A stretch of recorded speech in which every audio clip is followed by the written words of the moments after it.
Assalamu alaikum. Good time to all of you. How are you all? Hope you all feeling fine. Thank you very much for watching this video.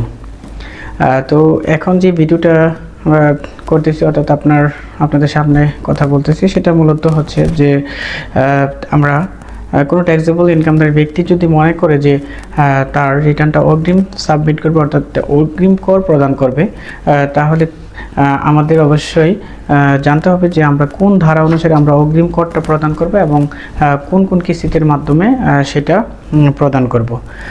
তো মূলত আমরা জানি যে আইন 2023-এর 345টা ধারা রয়েছে এবং 8টি তফসিল রয়েছে। 345টা ধারার মধ্যে আমরা যদি আয়কর অগ্রিম প্রদান করতে চাই অর্থাৎ আমরা যদি অগ্রিম আয়কর প্রদান করি তাহলে আমাদের 154 নাম্বার ধারা অনুসারে আমাদের অগ্রিম রিটার্ন সাবমিট করতে হবে।